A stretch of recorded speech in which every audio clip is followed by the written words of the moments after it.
ધાનેરા ભુરેશ્વર મહાદેવના મંદિર પાસે નીલગાય હડકાઈ થતા લોકોમાં ભય ફેલાયો। નીલગાયે લોકોના ઘર પર હુમલો કર્યો અને ખેડૂતોના પશુઓ પર હુમલો કર્યો।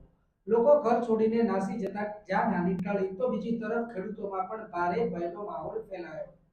ધાનેરા ભુરેશ્વર મહાદેવના મંદિર પાસે આજે નીલગાયને અચાનક હડકવા ઉપડતા લોકો પર તેમજ અન્ય પશુઓ પર પણ હુમલો કર્યો હતો।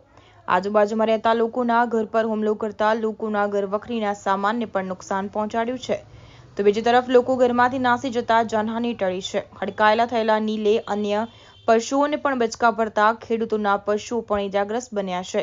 હડકાયા નીલને લઈને ખેડૂતોમાં ભારે ભયનો માહોલ જોવા મળી રહ્યો છે। ભુરેશ્વર મહાદેવ ધોરા ઉપર એક નીલગાય બેફામ થતા આજુબાજુ ખેતરોવાળાને જોણ થતા એક ખેતર એક મકાન ઉપર તાકી પડતા અંદર નુકસાન કર્યું બહુ બધું। અને ઢોરાને માર્યા, ભેંસોને મારી અને બટકા ભર્યા અને લોહી લવાણ કરી નાખે છે। એના માટે આ જે માલિક છે એમને થોડી રાહત મળે કોઈ બીજી। ધાનેરા શહેરથી 3 કિલોમીટર આગળ ભુરેશ્વર બાપજીનું મંદિર આવેલું છે।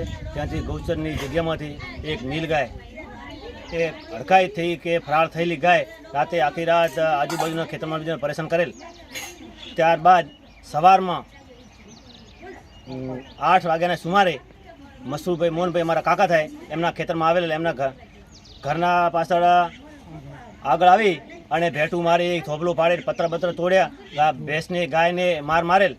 અને હું પણ ત્યાં એને તગડવા આવેલ, પાછળથી મને પણ ભેટું મારી એટલે હું પડી ગયો અને એનું શીંગડું પકડી અને હું પડી ગયો એટલે પછી આ બૂમ મારી એટલે નાહી ગયો અને આજુબાજુવાળા ઉડીને આવ્યા અને હાલમાં પણ એ નીલગાય ફરાર છે ત્યાં આગળ।